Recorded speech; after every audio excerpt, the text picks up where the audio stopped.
आज मैं आप सभी को शनिवार व्रत में सुनी जाने वाली शनि भगवान और हनुमान जी की कथा सुनाने जा रही हूँ। इस कथा में आप जानेंगे कि क्यों चढ़ाया जाता है शनि महाराज को तेल। कथा बहुत ही सुंदर है, पूरा जरूर सुनिएगा। अगर अच्छी लगे तो दूसरों को भी शेयर कीजिएगा। अब सुनिए कथा। कथा इस प्रकार है। शास्त्रों के अनुसार रामायण काल में एक समय शनि देव को अपने बल पर पराक्रम और घमंड हो गया था। उस काल में हनुमान जी की बल और पराक्रम की कीर्ति चारों दिशाओं में फैली हुई थी। जब शनि को हनुमान जी के संबंध में जानकारी प्राप्त हुई तो शनि बजरंग बली से युद्ध करने के लिए निकल पड़े। आगे बढ़ने पर कुछ दूरी पर शनि देव ने देखा कि एक शांत स्थान पर हनुमान जी अपने स्वामी श्री राम की भक्ति में लीन थे। तभी वहां शनि देव आ गए और उन्होंने बजरंग बली को युद्ध के लिए ललकारा। युद्ध की ललकार सुनकर हनुमान जी शनि देव को समझाने का प्रयास करने लगे, लेकिन शनि देव माने ही नहीं और युद्ध के लिए आमंत्रित करने लगे। अंत में हनुमान जी भी युद्ध के लिए तैयार हो गए। दोनों के बीच घमासान युद्ध हुआ। हनुमान जी ने शनि को बुरी तरह परास्त कर दिए। युद्ध में हनुमान जी द्वारा किए गए प्रहारों से शनिदेव के पूरे शरीर में भयंकर पीड़ा हो रही थी। इस पीड़ा को दूर करने के लिए हनुमान जी ने शनि को तेल दिया। इस तेल को लगाते ही शनिदेव की समस्त पीड़ा दूर हो गई। तभी से शनिदेव को तेल अर्पित करने की परंपरा प्रारंभ हो गई। शनिदेव पर जो भी व्यक्ति तेल अर्पित करता है उसके जीवन की समस्त परेशानियां दूर हो जाती है और धन अभाव खत्म हो जाता है। जबकि एक अन्य कथा के अनुसार जब भगवान की सेना ने सागर सेतु बांध लिया तब राक्षस इसे हानि ना पहुंचा सके, इसके लिए पवन सुत हनुमान को उसकी देखभाल की जिम्मेदारी सौंपी गई। जब हनुमान जी शाम के समय अपने इष्ट देव राम के ध्यान में मग्न थे तभी सूर्य पुत्र शनि ने अपना काला कुरूप चेहरा बनाकर क्रोध पूर्वक कहा, हे बानर, मैं देवताओं में शक्तिशाली शनि हूँ। सुना है तुम बहुत बलशाली हो। आंखें खोलो और मेरे साथ युद्ध करो। मैं तुमसे युद्ध करना चाहता हूँ। इस पर हनुमान ने विनम्रता पूर्वक कहा, इस समय मैं अपने प्रभु को याद कर रहा हूँ। आप मेरी पूजा में विघ्न मत डालिए। आप मेरे आदरणीय हैं। कृपा करके आप यहाँ से चले जाइए। जब शनिदेव लड़ने पर उतर आए तो हनुमान जी ने अपनी पूंछ में लपेटना शुरू कर दिया। फिर उन्हें कसना प्रारंभ कर दिए। जोर लगाने पर भी शनि उस बंधन से मुक्त नहीं हो पा रहे थे। पीड़ा से व्याकुल होने लगे। फिर हनुमान जी ने सेतु की परिक्रमा कर शनि के घमंड को तोड़ने के लिए पत्थरों पर पूंछ को झटका दे देकर पटकना शुरू कर दिए। इससे शनि का शरीर लहूलुहान हो गया, जिससे उनकी पीड़ा बढ़ती गई। तब शनिदेव ने हनुमान जी से प्रार्थना की कि मुझे बंधन से मुक्त कर दीजिए। मैं अपने अपराध की सजा पा चुका हूँ। फिर मुझसे ऐसी गलती कभी नहीं होगी। तब हनुमान जी ने जो तेल दिया उसे घाव पे लगाते ही शनिदेव की पीड़ा मिट गई। उसी दिन से शनिदेव को तेल चढ़ाया जाता है, जिससे उनकी पीड़ा शांत हो जाती है और वे प्रसन्न हो जाते हैं।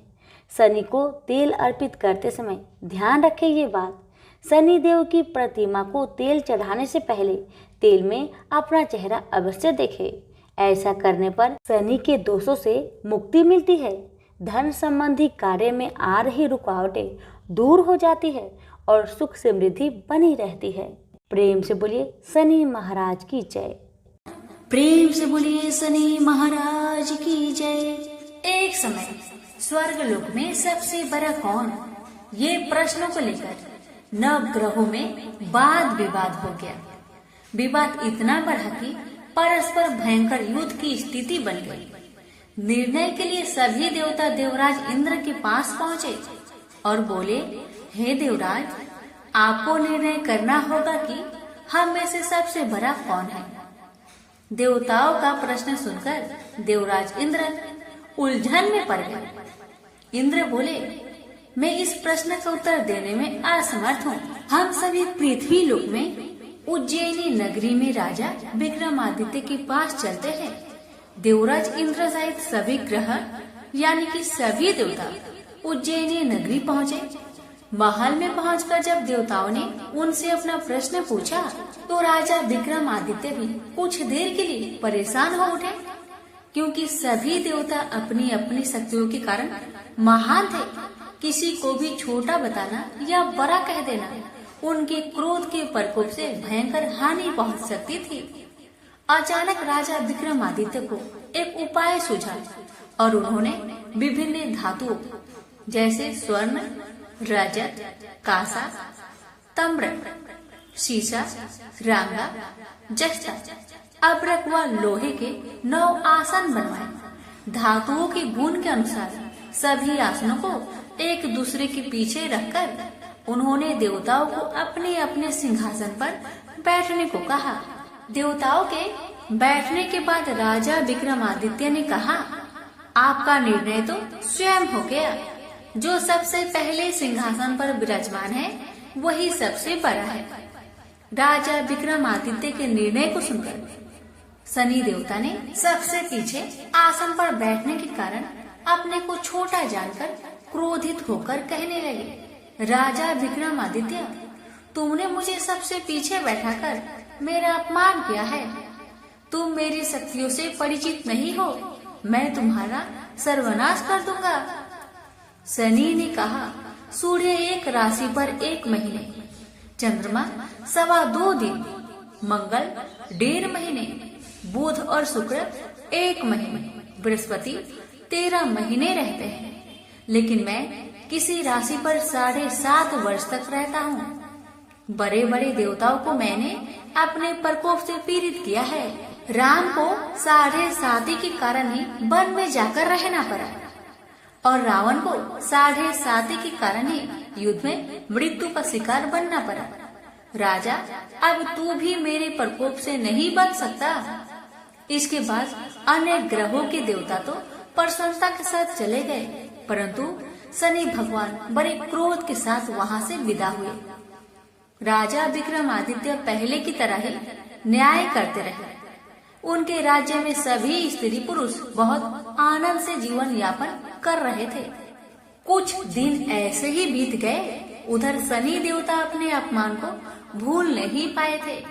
विक्रमादित्य से बदला लेने के लिए एक दिन शनि भगवान ने घोड़े के व्यापारी का रूप धारण किया और बहुत से घोड़ों के साथ उज्जैनी नगरी पहुँचे। राजा विक्रमादित्य ने राज्य में किसी घोड़े के व्यापारी के आने का समाचार सुना तो अपने अश्वपाल को कुछ घोड़े खरीदने के लिए भेजा। घोड़े बहुत कीमती थे। अश्वपाल ने जब वापस लौटकर इस संबंध में बताया तो राजा विक्रमादित्य ने स्वयं आकर एक सुंदर व शक्तिशाली घोड़े को पसंद किया।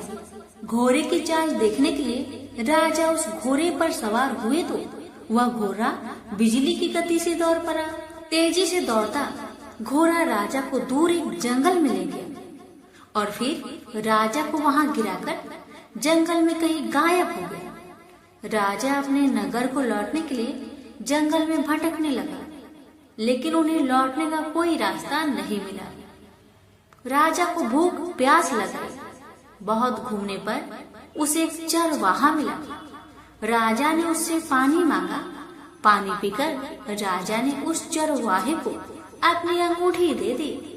फिर उससे रास्ता पूछकर वह जंगल से निकलकर पास के नगर में पहुंचा। राजा ने एक सेठ की दुकान पर बैठकर कुछ देर आराम किया। उस सेठ ने राजा से बातचीत की तो राजा ने उसे बताया कि मैं उज्जैनी नगरी से आया हूँ।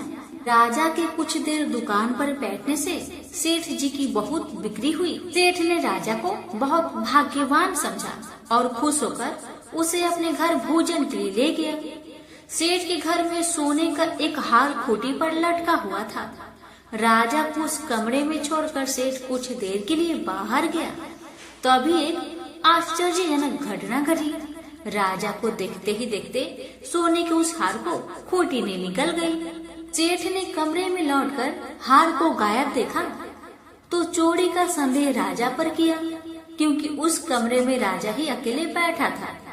सेठ ने अपने नौकरों से कहा कि इस परदेसी को रस्सियों से बांधकर नगर के राजा के पास ले चलो।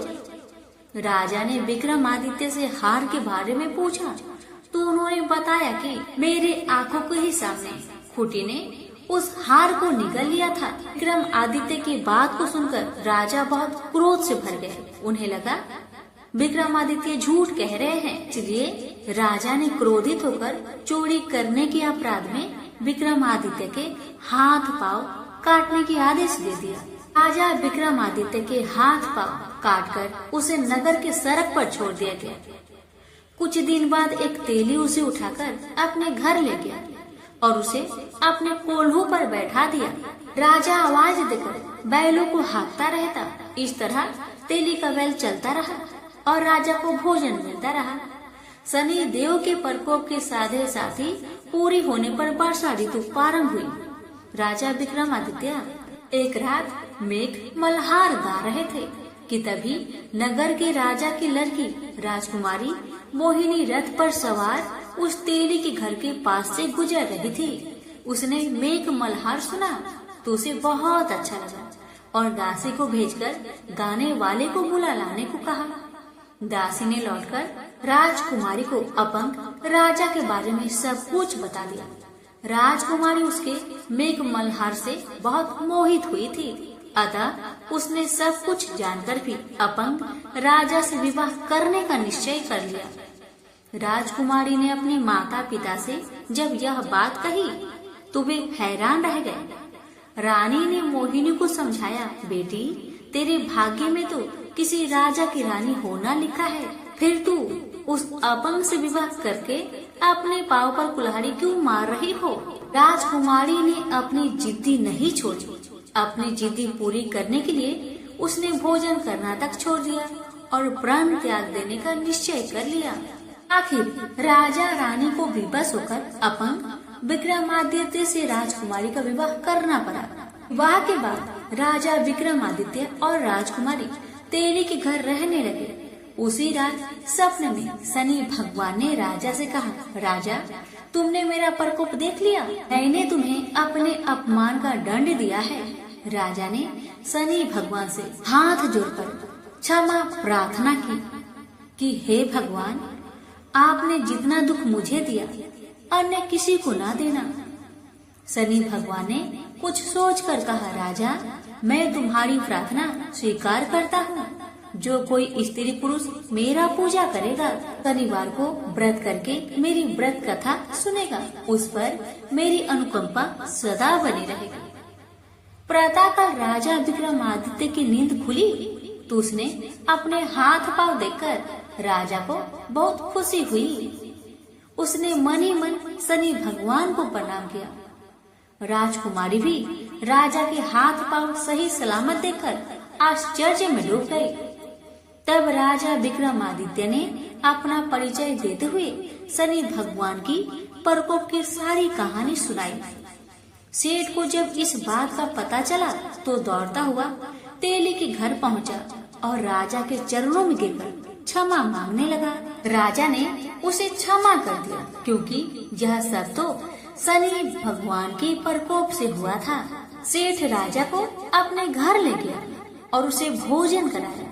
भोजन करते समय वहाँ एक अनोखी घटना घटी। सबके देखते देखते उस खूंटी ने हार को उगल दिया। सेठ जी ने अपनी बेटी का विवाह भी राजा के साथ कर दिया और बहुत से स्वर्ण आभूषण धन आदि देकर राजा को विदा किया। राजा विक्रमादित्य राजकुमारी मोहिनी और सेठ के साथ उज्जैनी पहुँचे तो नगर वासियों ने हर्ष से उनका स्वागत किया। अगले दिन राजा विक्रमादित्य ने पूरे राज्य में घोषणा कराई कि शनि देव सब देवों से सर्वश्रेष्ठ हैं। प्रत्येक स्त्री पुरुष शनिवार का उनको व्रत करे और व्रत कथा अवश्य सुने। राजा विक्रमादित्य की घोषणा से शनिदेव बहुत प्रसन्न हुए। शनिवार का व्रत करने और व्रत कथा सुनने के कारण सभी लोगों की मनोकामनाएं शनिदेव की अनुकंपा से पूरी होने लगी। सभी लोग आनंद पूर्वक रहने लगे। प्रेम से बोलिए शनि महाराज की जय। हे शनि महाराज, आपकी कथा कहने वाले, सुनने वाले, हुक्कार भरने वाले सभी भक्तों की सभी मनोकामना को पूर्ण करना, सभी की कष्टों को दूर करना। प्रेम से बोलिए शनि महाराज की जय।